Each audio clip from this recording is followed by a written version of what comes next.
I'm Olivia, I'm 22. I graduated last year from Cambridge University in biology.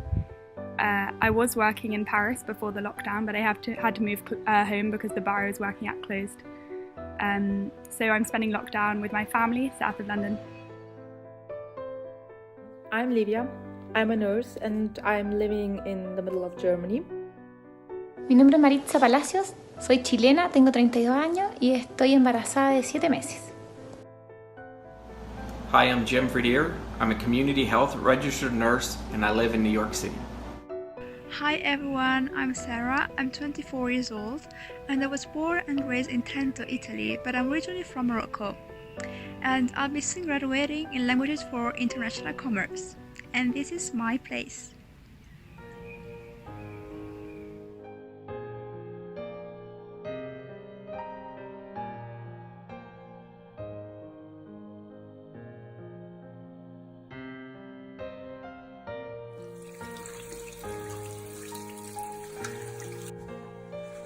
Health means for me that I'm healthy with my body, with my mind. I think healthy is the biggest freedom for me.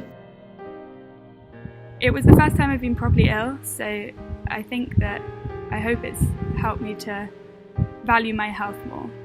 La salud para mí es un derecho universal, el cual tenemos todos. Sin embargo, lamentablemente, acá en Chile se ha visto perjudicado, puesto que no todos tienen los recursos para acceder a ellos. Acá hay mucha desigualdad en ese aspecto. Uno puede ir al hospital y puedes estar horas y horas y horas. Algo con este tema del COVID, el sistema está saturado. I would define it both as a physical and mental and spiritual, psychosocial component of the whole person. I was eating better, I was exercising more, and then all of a sudden, bang, that stops, and I'm stuck at home, and now I'm eating, junk food and everything else. And after 6 weeks of that, you're just like, wow, that's just not good. Something's got to change. So health for me is knowing to find the right balance between physical health and mental well-being. And as a person who has had health problems in the past, I can say that now has finally become my first priority. Once health is taken away from you, there is nothing left. So I understood that if I really want to achieve my dreams, I should stay healthy.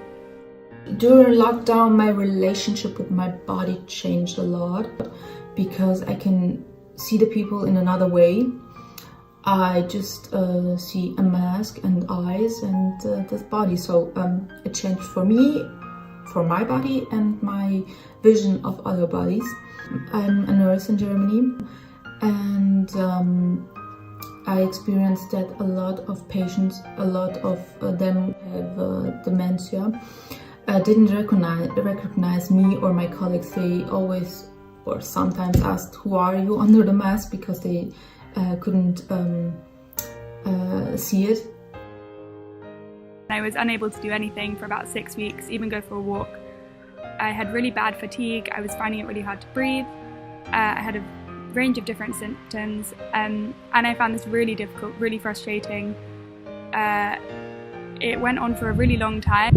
I think, ironically, all the things in the media about the importance of staying active during exercise aren't so helpful for people who are actually ill at this time. The relationship with my body is pretty good, even though sometimes I tend to eat a lot of sweets. For example, during the lockdown, I didn't pay a lot of attention on my diet. However, the month of Ramadan has greatly affected my daily diet. And as some of you may already know, Ramadan is a great chance for us to learn to control our impulses. And I think that Ramadan came at the right moment after 2 months of lockdown. My main job with the church is I work among South Asians in Jamaica. It's an outreach, and all that's been impacted as well, of course, by COVID-19. In fact, the South Asian community has been hit really, has been affected really badly by this. Over 200 people in that community died. One of the families that we work with out there, the mother died within the first 2 weeks of the pandemic and from COVID-19, and the kids 12 and 10. They weren't allowed to see her in the hospital. They weren't allowed to attend the funeral. There was no space for grieving in community. You could grieve within your family, but the larger community was excluded and you were limited in even saying goodbye to your departed family member. No ha sido un embarazo fácil, puesto que hemos tenido hartas limitaciones respecto a la atención en los centros de salud y en hospitales no se puede recurrir en caso, se puede ir solo en caso de que sea una emergencia vital prácticamente.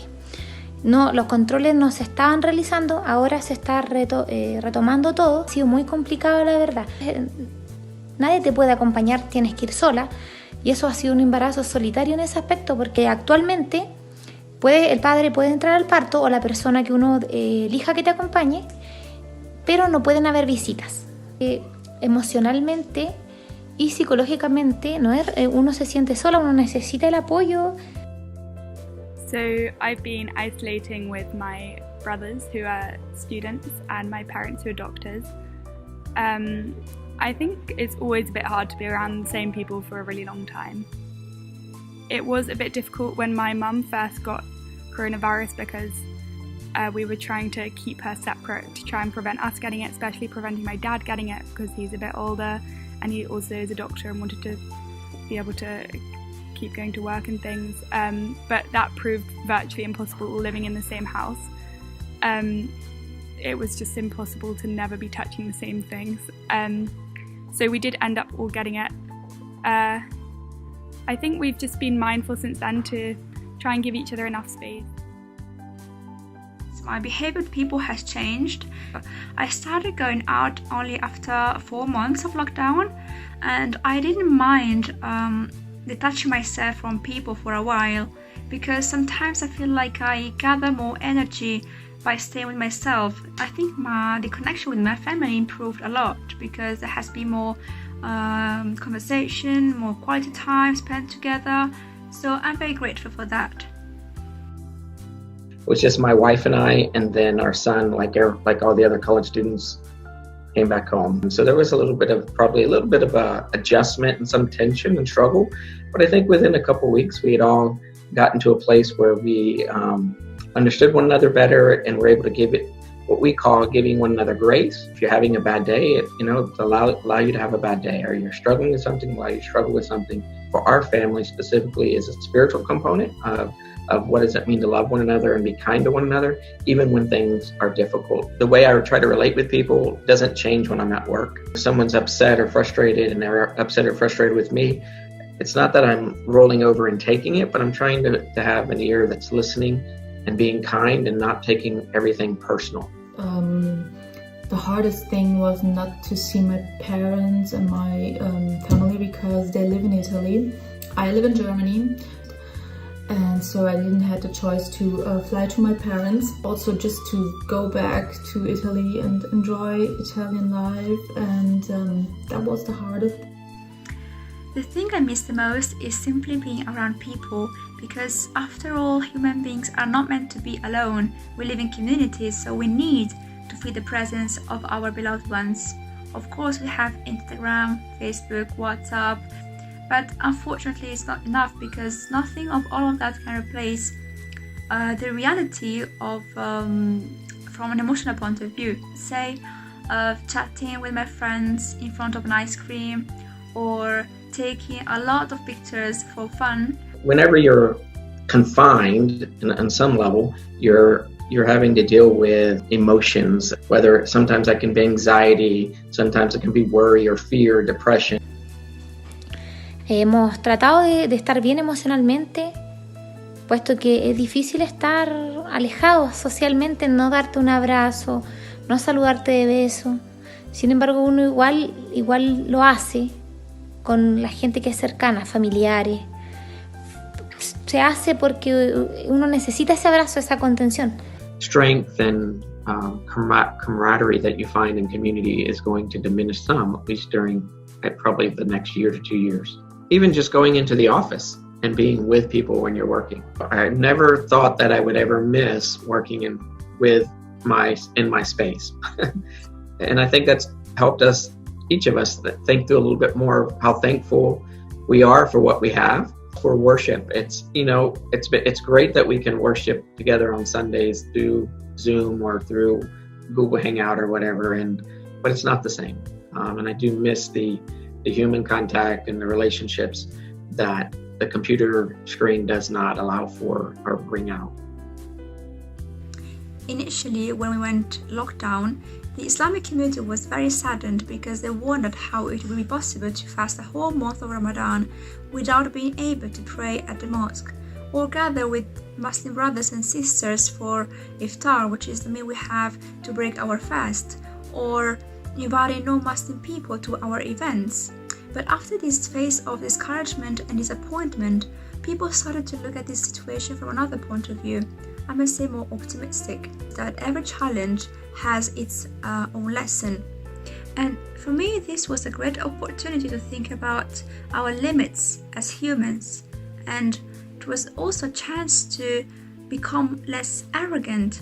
People are under a lot more pressure, a lot more stress than they were 10 weeks ago. I didn't eat healthy food because of stress, but as soon as Ramadan began, I tried my best to select the right food that my body needed so I could have the right energy to face the day. You're trying to allow people an opportunity to vent, even if it's venting at you. I think what we're going to see and what we're seeing is that a lot of people are going to struggle with depression or struggling with anxiety, things that maybe they weren't struggling with in the past or only on occasions, but now they're in the middle of, I don't know if I'm going to have a job, or I don't know if, what's going to happen in the next month. With my clients at work, they're adults with intellectual disabilities. So that's adults with like Down syndrome or brainstem disorders or autism. It's been a huge mental health issues, an increase in mental health issues for them. The routine that they've known for 10 years, 20 years, some of them 40 years is gone. Ha sido complicado porque no toda la gente tiene los recursos para subsistir en ese tiempo que está en casa. Mucha gente acá en Chile vive el día a día. Trabajan para comprar el pan en el día, para cocinar en el día, para su almuerzo, para su cena, para las colaciones para los niños. Todo es día a día. Y el tema del hambre ha sido difícil. Mucha gente acá ha entrado en pánico respecto a eso, puesto que no saben qué pasa, no saben qué va a pasar y la gente tiene miedo. Y con esto de las restricciones de no poder salir, no poder tener la libertad de ir a las ferias libres, no están funcionando, por ende se ha visto más pobreza. Lamentablemente, en vez del país surgir, ha decaído. Y la reforma que nos ha dado el país para superar la pandemia ha sido difícil. Difícil, al final beneficia más a los empresarios que a los propios trabajadores. I think there is a difference between happiness and serenity because serenity is made of fragments of happiness. For example, when you see someone smiling at you without any reason, or like a sky full of stars that I was able to observe during the nights of Ramadan, or like seeing people that during these hard times they have been so generous with each other.